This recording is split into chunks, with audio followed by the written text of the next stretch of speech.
Welcome to Mindful Stoic. I'm glad you're here because today's conversation might just change the way you see yourself and how others see you. Here's the thing. Truly intelligent men have a secret. It's not about having all the answers or knowing the capital of every country. No, their real power lies in knowing when to keep their mouth shut. Sometimes what you don't say says more about you than any clever quote ever could. I've spent years studying people, both through the lens of ancient Stoic wisdom and by sipping far too much coffee while watching human nature unfold in real time. And let me tell you, the wisest men I've come across all have one thing in common. They don't waste words. They don't rush to fill silence. And they never, ever say things that chip away at their credibility. So today we're diving into 7 things intelligent men never say, not because they're flawless, but because they've learned, sometimes the hard way, that these phrases lead nowhere good. Stick around, hit that subscribe button, and let's get wiser together. 1. I already know that. It's a phrase that slips out more often than we'd like to admit. I already know that. Sounds harmless, even confident. But what it really reveals is something far less flattering, a closed mind. An intelligent man knows better. He knows that the moment we convince ourselves there's nothing more to learn, we've slammed the door on growth. I learned this the hard way. Years ago, I was working with a mentor, a man who carried himself with the quiet certainty of someone who had lived through enough battles to speak sparingly. We were reviewing a process I'd done 100 times before. He began explaining something, and without thinking, I cut him off with, "Yeah, I know that already." He gave me a look, calm but heavy, and moved on. Later that evening, it hit me. I hadn't just interrupted him. I'd robbed myself of a chance to see what he saw. His years of experience had taught him things I hadn't lived long enough to understand. Stoic philosophy cuts right through the illusion of knowing it all. Marcus Aurelius said, "You cannot learn anything when you think you already know everything." That's not intelligence. It's arrogance in disguise. True intelligence is humble. It understands that knowledge isn't a trophy for the shelf. It's a river, always flowing, always changing. I once saw a seasoned carpenter listen to an apprentice explain a technique he had mastered decades earlier. He nodded, asked questions, even thanked the kid. When I asked why, he said, "Sometimes you learn more by listening to how someone else sees it." That's wisdom. That's intelligence that doesn't need to prove itself. So next time you hear something familiar, pause, listen. It's not to humor someone, but to honor humility. Because mastery of the self begins with the willingness to keep learning. 2. That's impossible. Several years ago, I worked alongside a man named Robert. Sharp, experienced, respected. The kind of leader who seemed to carry the weight of the whole company without breaking a sweat. But he had one fatal habit. Anytime a new idea surfaced, whether it was entering a new market, upgrading an old system, or approaching a tough client, he'd reflexively say, "That's impossible." At first, it sounded reasonable, responsible even. Who has time to chase pipe dreams, right? But over time, it became clear Robert wasn't describing the situation. He was describing himself, his own fears, his own limits. The Stoics understood this thinking well. Seneca wrote, "We suffer more often in imagination than in reality." And that's exactly what Robert was doing. He wasn't analyzing, he was projecting. Fear of being wrong, fear of failing, fear of the unknown. This kind of fear doesn't look like fear. It hides behind logic and practicality, but it keeps us small. It convinces us not to take the first step if we can't see the whole path. Stoicism teaches the opposite. It reminds us the obstacle isn't the problem. It's our perception of it. I saw this in action years later. Tight budget, short timeline, inexperienced team. Every logical part of me thought the project would fail. But instead of saying, "That's impossible," I asked, "What can I control today? What's the next small step?" That project turned out to be one of the most successful of my life, not because we performed miracles, but because we moved forward step by step. Marcus Aurelius wrote, "You have power over your mind, not outside events." The man who says that's impossible has already lost. But the man who keeps going, even when the path is unclear, that's the man who wins. That's not just intelligence. That's disciplined persistence. That's Stoic courage. 3. That's not my fault. It's one of the most damaging things a man can say. That's not my fault. It feels justified, especially when things go wrong. At work, at home, in life, we want to defend ourselves, to make it clear the blame lies elsewhere. But here's the truth. Every time we push responsibility away, we give our power away with it. Intelligent men know that responsibility isn't about blame. It's about influence. Refuse responsibility, and you refuse the chance to shape the outcome.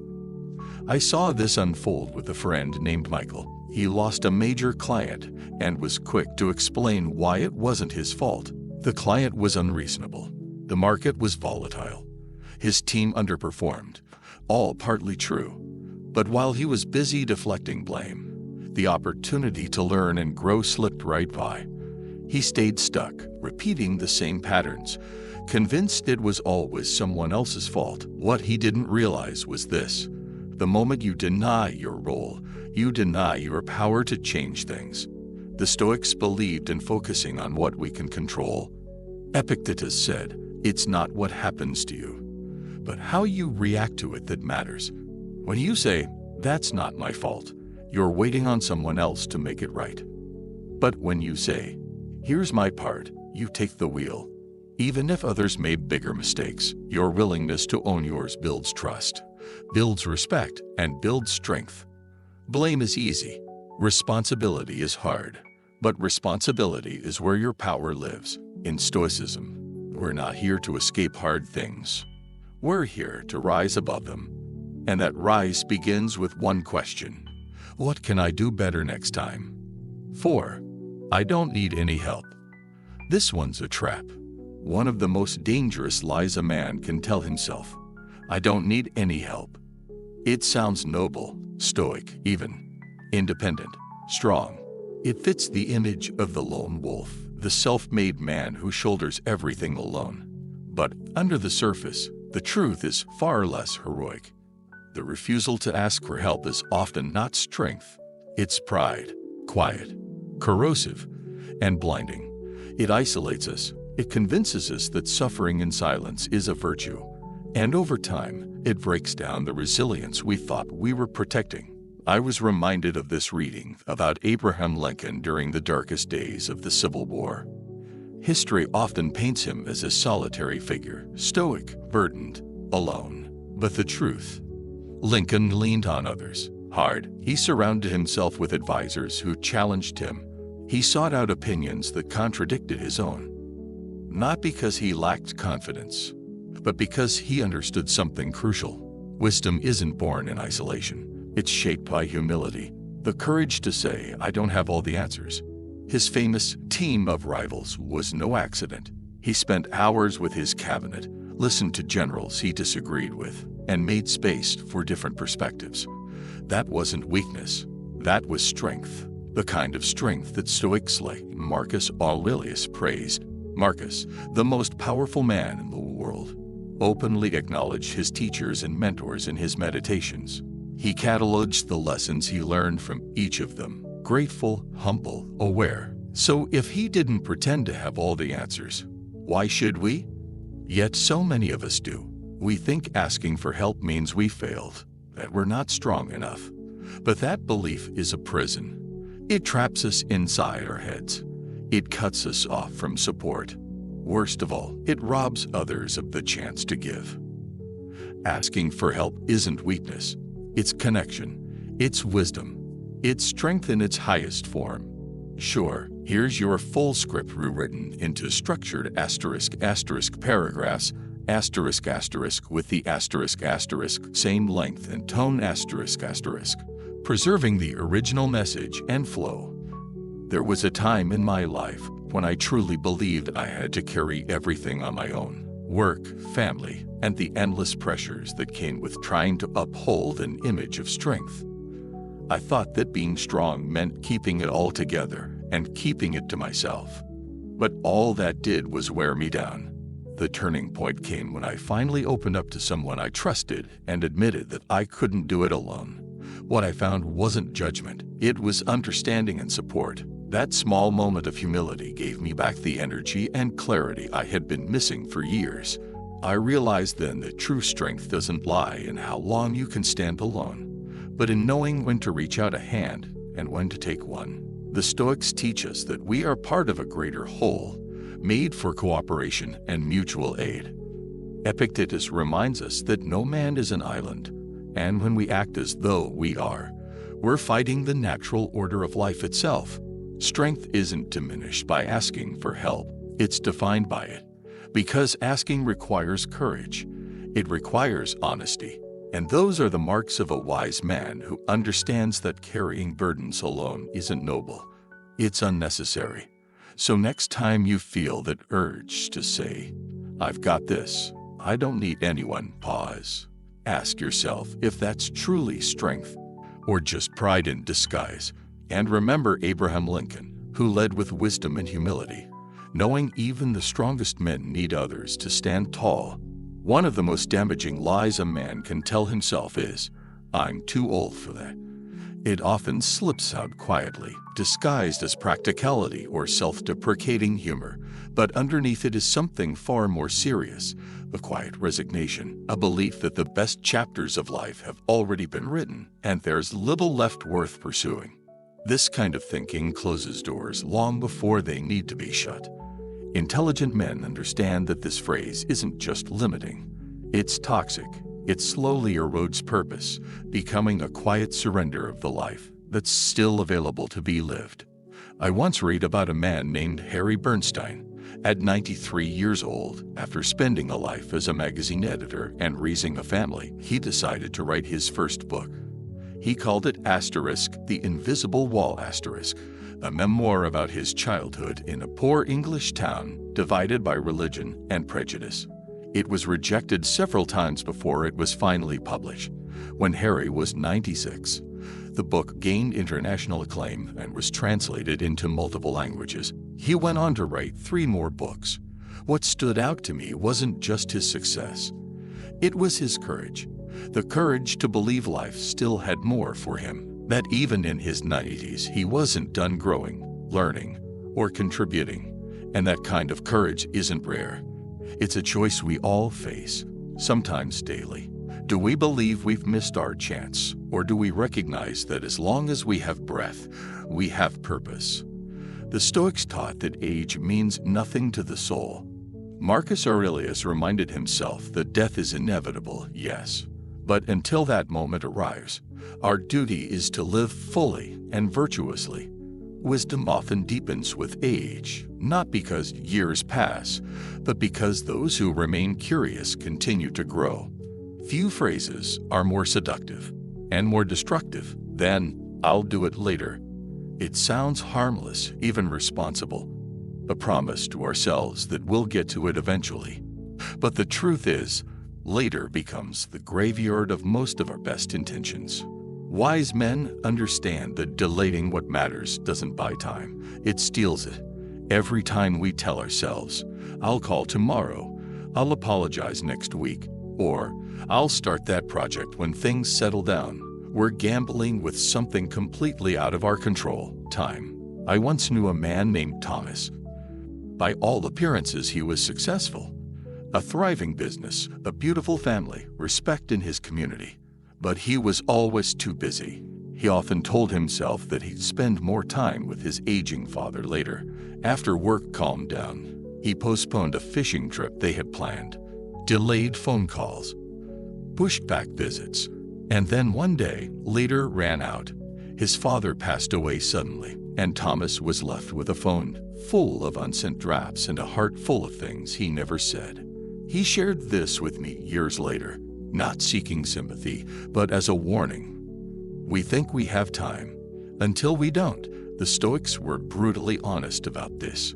Marcus Aurelius reminded himself daily of his mortality, not to be dark, but to stay urgent. "You could leave life right now," he wrote. Let that determine what you do and say and think. That's not a grim thought. It's a guide. Because time doesn't wait for us to be ready. The man who acts now, who doesn't leave the meaningful things undone, lives without regret. And that, right there, is wisdom. One of the most limiting beliefs a man can hold is summed up in the phrase, "That's just how I am." It sounds final, like the end of a sentence.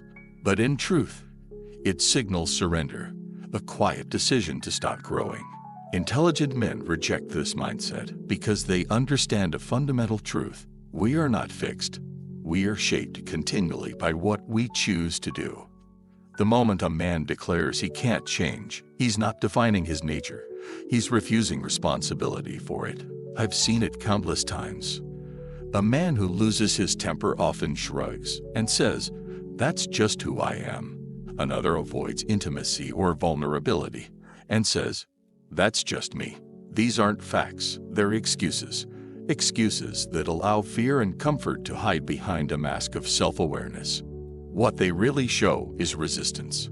Resistance to discomfort, to growth, to the reality that no man is finished becoming.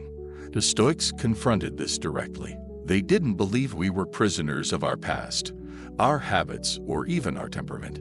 Epictetus said it's not things themselves that disturb us, but our judgments about them. Likewise, it's not our nature that limits us. It's the stories we tell ourselves. Change is uncomfortable. It takes effort. But the Stoics believe that self-mastery is the highest good, not because it's easy, but because it's essential. Growth takes honesty. It asks, "Am I really this way? Or is it just easier than doing the hard work to change?" The man who dares to ask that question, the man who stays open and humble, that man walks the path of wisdom. Because life is change. Nature is change. And to resist it is to deny the essence of being alive. If any of these thoughts struck a chord today, know this: you're not alone. I've caught myself saying every single one of these at some point. Telling myself I didn't need help, or that I had all the time in the world, or that I was too old to start something new. But the truth is, intelligence isn't about never making mistakes. It's about recognizing them and choosing to grow anyway. That's what we're doing here. Becoming better, one thoughtful step at a time. So, which belief do you need to leave behind today? Maybe it's time to retire. "That's just how I am," or finally move past. "I'll do it later," before later becomes never. Whatever it is, take that step. Because wisdom isn't about perfection. It's about staying curious, staying humble, and always moving forward. And if this message stirred something in you, share it. Pass it along to a friend who might need the same reminder. And if you haven't yet, subscribe. Because every time I uncover a new perspective on life, I want you to be the first to hear it.